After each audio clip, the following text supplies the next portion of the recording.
This week, Evan Davis and guests discuss the benefits and challenges of doing business with government.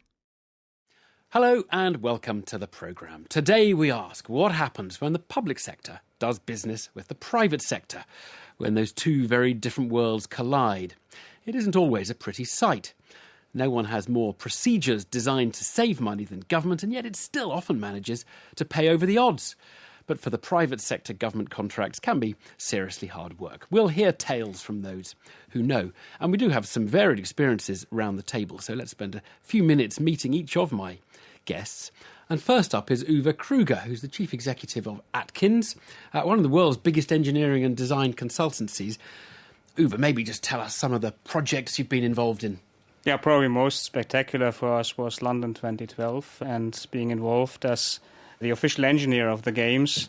We are typically responsible for the stuff you don't see. So taking this kind of heavily contaminated site out of old industrial use and, for example, washing the soil and doing the groundworks for all the construction that happened later on, that was part of our job. You don't do it, though. You work out what needs doing and That's how exactly. to do it. We are designers and design. the engineers of the processes, and of course then we have subcontractors that work for us, or directly in that case for the delivery authority actually doing the job.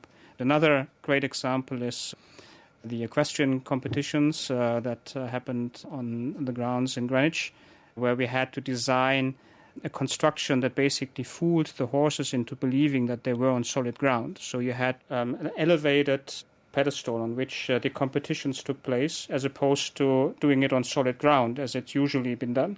So this construction, of course, vibrates when the horses are performing on top of it. And this vibration has to be in a frequency spectrum that the horses can't feel, because otherwise they would be scared, as they are not on solid ground. So to construct something like that, you can imagine for young engineers that as cool as it gets.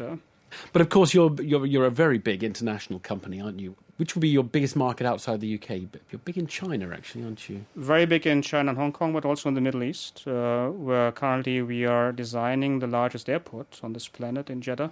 And on the back of the success with the Olympics, we won the Central Planning Office for Qatar. So for a sequence of years, we are basically now coordinating all kind of infrastructure for a country. That's, again, a pretty cool job. What, you're building Qatar for the World Cup? For 2022, exactly. Right.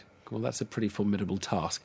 All right, well, also with us, someone in not a completely different line, is Jim Eyre, who's director at Wilkinson Eyre Architects, which you were also involved in the Olympics, weren't you, Jim? Yes, we were. We did the basketball stadium, which is a temporary building. It was a big white sort of inflatable bed sort of almost. Yes, it did get called a sort of inflatable mattress, I think was the term that came up, which was... It was an unusual project because it was one of the biggest buildings of its kind, temporary buildings of its kind. There was no off-the-shelf solution that you could develop. But what's happened to it now, then? Where is it? Well, I drove past it only at the weekend, and they've started dismantling the outside of it. I think they may have already taken some of the seating out of the inside. But it's going to go somewhere else. We had heard that it might go to Glasgow for the Commonwealth Games.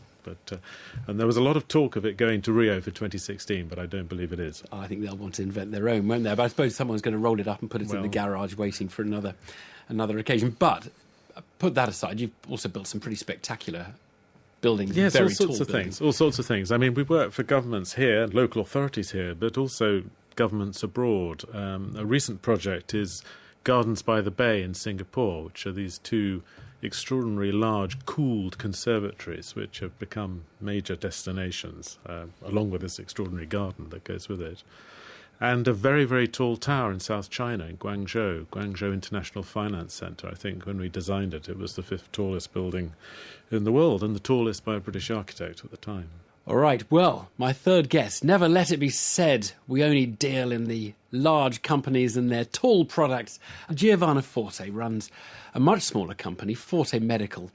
Your product is called the Peasy, and Giovanna, I'm going to let you explain what it is. Well, some 11 years ago, my GP brother, Dr. Vincent Forte, in surgery, got rather fed up with A, seeing the same patients for the same problem, and B, having women complain to him about the process of delivering urine into a little bottle being messy. So the samples. Yep. So he invented a thing called the female freedom funnel. Catchy.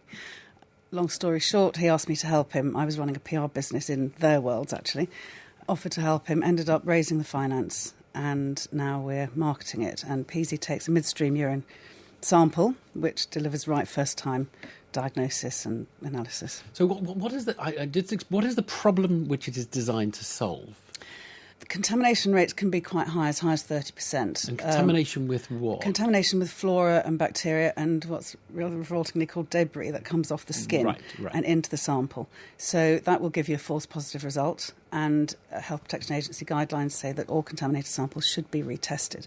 Now, quite often they're not because it's costly to retest. That's why you talk about the midstream. You want the midstream because it's pure bladder urine, so you're not getting the rubbish that comes out of it's much less likely to be contaminated. Yeah. Right, I see. So it gives a better test. Yeah. And it's more convenient. Yeah, it's got the information that you want in it. Describe the product to us, because we can all picture a little sample tube or pot, but what's yours? Well, we have a very beautifully designed funnel onto which the universal container attaches. Our star turn, if you like, is a little compressed sponge at the bottom of the funnel.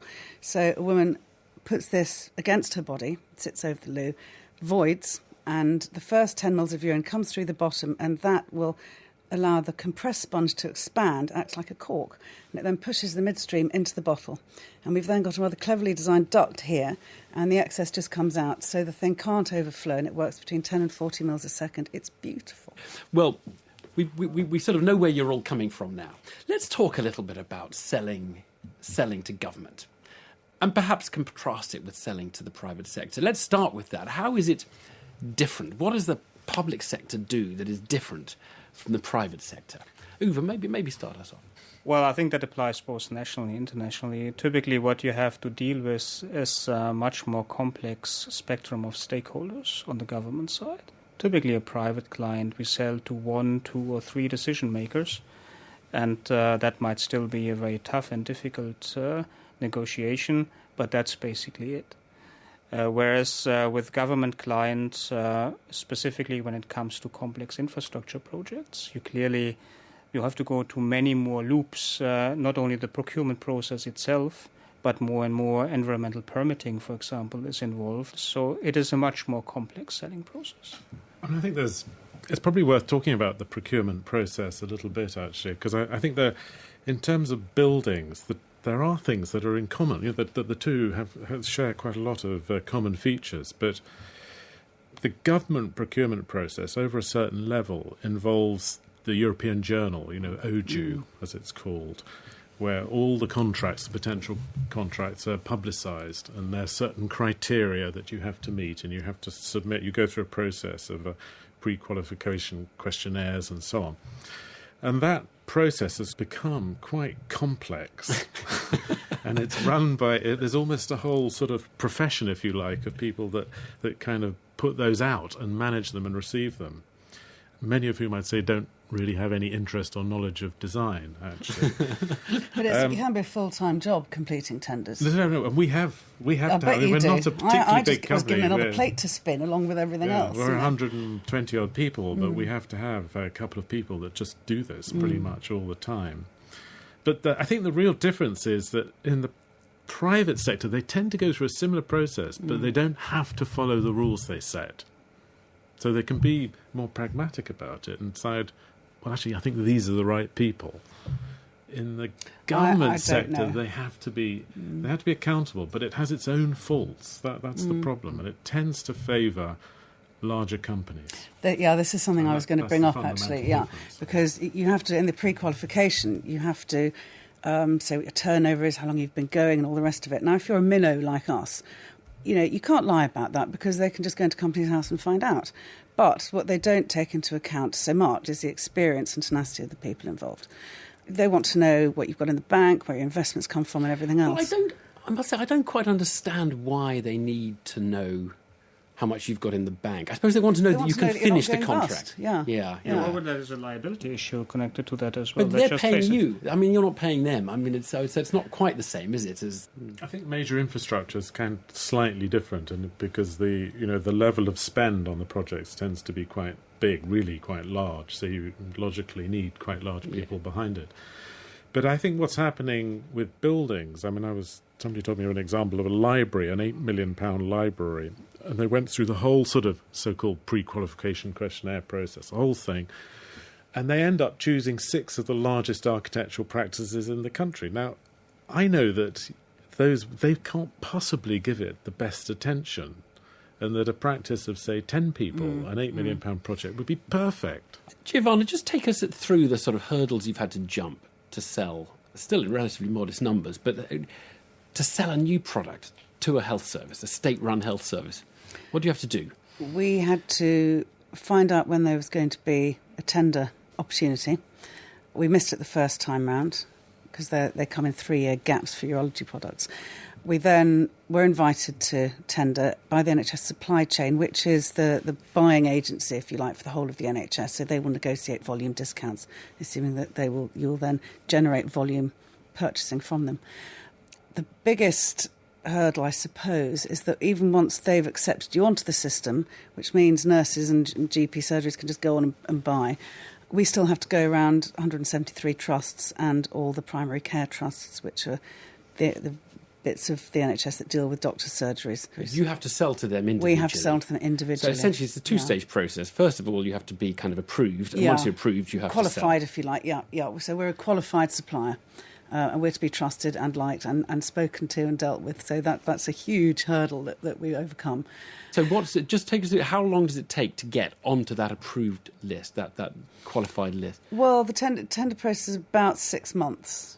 And it's a sort of computerised thing, and you have to fill in, reams and reams of documents that are in management speak. It's like learning a different language.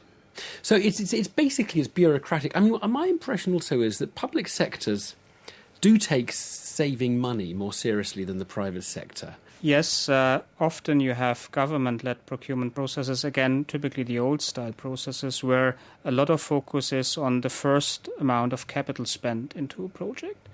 However, a less consideration is paid into the life cycle cost. And that typically, if you look at infrastructure buildings as such, you have probably 15-20% of costs occurring at the beginning when this kind of asset is constructed, versus looking into how you can save money in maintenance costs later on. And this kind of holistic build approach, a cheap thing. That's much more difficult for government entities to grasp and to embark on something that captures the whole life cycle of a government-owned asset. Well, Uwe, I'm glad you mentioned this issue of whole life costs on buildings, because we have this thing called the PFI, the Private Finance Initiative, and in this country it was designed to sort that issue out to some extent, wasn't it? But you didn't just buy the building up front. You bought the building and a maintenance contract for pretty well half the life of the building, or the whole life of the building. So you kind of had a competition that covered everything. How has that worked, Jim? Because in some senses it doesn't seem to be as popular as it used to be. No, I don't. I think it's rather discredited, actually. Our own experience of it is designing schools, where initially we had been part of a government initiative for Schools for the Future, where 5 or 6 architects were asked to design hypothetical schools, and ours was actually the most buildable.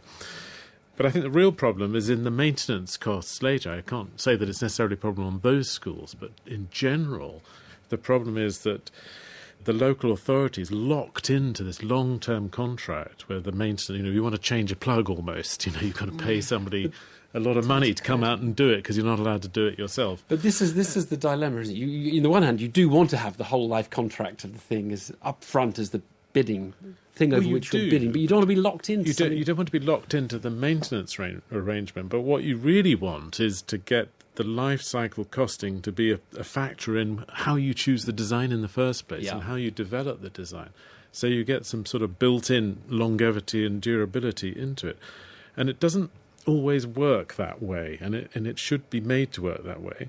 But I think it's improving. I think it's improving quite a lot. So you've got a problem that you can look at the cost of a building, but that doesn't really tell you how much it's going to cost over its lifetime. Their solution to that was this rather inflexible PFI contract where you then hired somebody to build the building and look after it, which meant you couldn't change the plug. There were other political reasons as well, weren't to do with getting it off the balance sheet or whatever, which I never really fully understood. The correct solution is just ask when they give you the design of the building, how much am I going to pay to run it, and who do I sue if it doesn't work? To ensure that that's actually demonstrated, I think, properly. The other aspect is post-occupancy evaluations. They're extremely important. If you're obliged to do that, and it's all part of this process, even right at the beginning, right at the procurement stage, that you know that you're going to have to go through this process, I think there's a far better chance. Hold the conversation for a moment. I just want to remind everyone they're listening to The Bottom Line with Uwe Kruger of the engineering and design consultants Atkins, Jim Eyre, architect from Wilkinson Eyre, and Giovanna Forte of a much smaller company, Forte Medical. Procurement is a skill. It is really a difficult thing to buy an Olympic site or a tank or an aircraft system.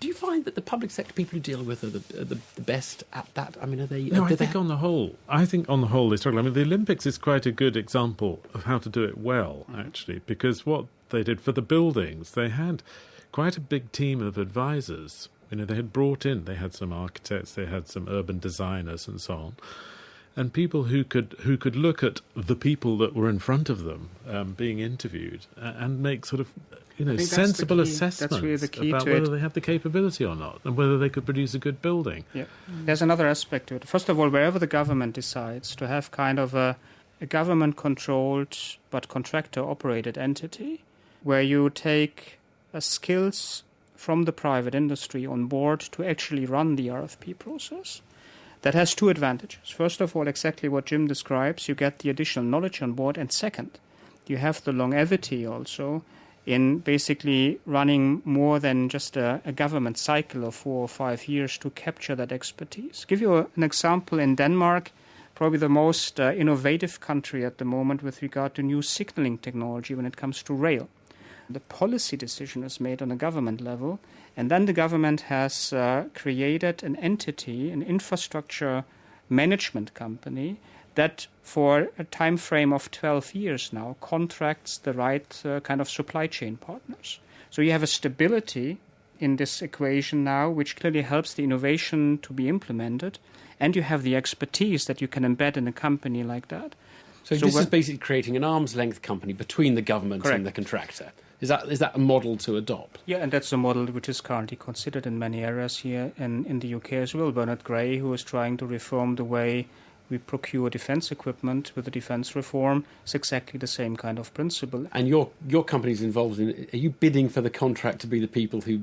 Among others, absolutely, we are doing that. And we have demonstrated there's a recent procurement program called Scout that was the next generation armoured vehicle for the Army, where we have demonstrated that we can do it in 12 months, and we have been commended by the MOD for the effectiveness of the process. Just to be clear, you're all saying that the government is not as good, it's not as cutting edge at assessing projects than the private sector. Well, it's not as nimble. Say that. Certainly not. It's not as nimble. Well, in the health world, I think first of all, the procurement departments of nearly all the private hospital groups are populated by former NHS supply chain procurement people, and they take their silo budget mentality with them. They find it very difficult to look at an expenditure up front that will result in back-end savings, even if those savings are significant. That happens as much in the private sector as the NHS. Exactly the same, except for the group HCA that own the best London hospitals. They took us on board immediately and standardised it. No questions. They just went, this is absolutely brilliant. Your product, the PZ, is about 10 times the price of a traditional... It is exactly 10 times the price, yes. But we're asking a hospital to spend 95p on a kit and not retest at £10 or more in the NHS and £30 in a private lab. So have you worked it out? Is there enough retesting to justify spending a lot more on avoiding a retest? Yeah, national average is 15.53%, and we bring that down to 5%. So you can do that calculation of a pound spent. Yeah. We go, but you found it difficult to persuade them because it's more expensive initially. Yes, initially, and of course, the him or her with the budget up front isn't going to benefit from the savings which happen at lab end. So they'll go, I'm not spending that because I don't make the saving. And there's, we've had to go right to the top to find the person who can join the dots. It's all joining the dots stuff. See, I wonder whether there aren't just real difficulties to the kind of purchasing of the kinds of things we're talking about, defence equipment, where you change your mind about what you want. You order it in 1985, It's designed by 1993. The Berlin Wall has come down in that time. So it's actually, we don't want it to do what it was doing. We want it to do something different. Well, So you then redesign it, or then the technology changes, you redesign again. And in a way, the clients want to change their mind, particularly government clients that have got these long, big projects that are rather complicated, like aircraft systems, tanks, and infrastructure. I think it's difficult when they don't know exactly what they want at the beginning. But I mean, an example in the private sector, we worked for James Dyson for a long time, Dyson Appliances, and he started off wanting a factory of 20,000 square foot, and then it was 60,000 square foot. Then that was no good, so he didn't go ahead with that, even though it was fully designed. He bought a factory of 70,000 square foot. We started extending that, and within a couple of years or so, it had become 360,000 square foot. Now, whether precisely how and why he wasn't ripped off isn't down to us. He must have established a good relationship with the contractor. I think relationships are actually really important in any building project of any sort, so that there was a sort of level of trust, so that it wasn't, well, how can I get more and more money out of this person? That, people aren't necessarily screwed down to the floor at the beginning.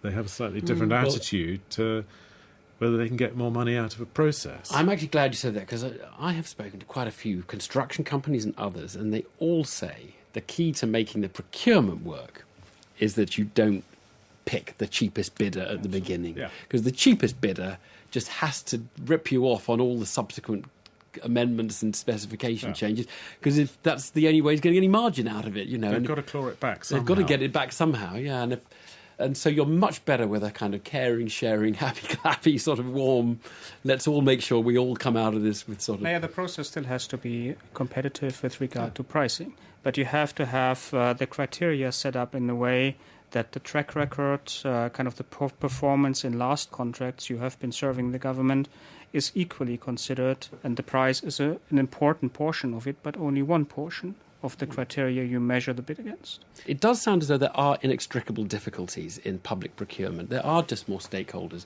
There is more accountability over the money. There are kind of bigger concerns than just the bottom line of the client. I wonder whether we expect too much of public sector procurers. The opportunity they're offering you is so big. It's worth trawling through it and tackling it and winning it, because the opportunity is so big. Before we got onto the supply chain, we could go to any trust in the country and they'd say, well, are you on the supply chain? Can I just go to my computer and order it? No, you have to set up an account with us. No, they don't want to do that. No one wants to do that. So it's a big sort of stepping stone into an awful lot of business. I think the other thing is you actually can't afford to ignore it.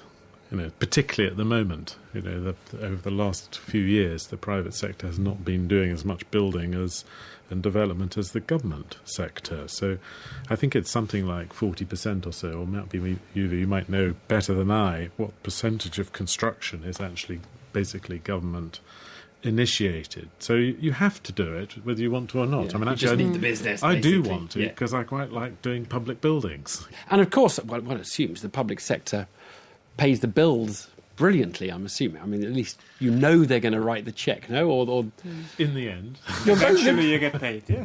Is that right? Come on. The NHS are very good. You do get paid. I mean, the one thing about being a small company an SME dealing with the NHS, that they're great for cash flow. I would have absolutely assumed that the one thing you can rely on is the public sector. Again, that differs from country to country. You're used to that in the UK, that the government pays in time, and certainly that's true in Scandinavia.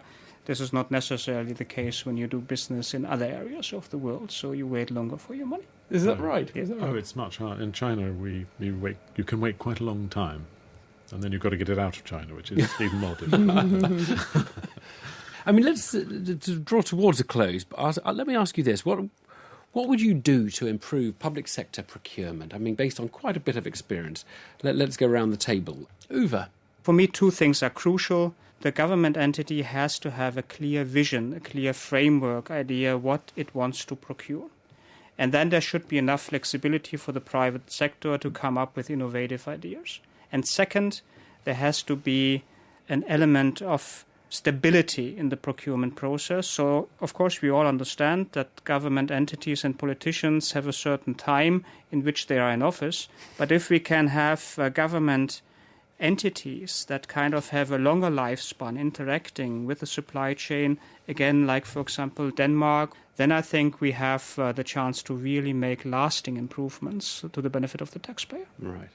What about you, Giovanna? How would you change things if you could? Well, from my... I think you're going to say small businesses here. You're going to... No, well, it's related to... It's more about innovation.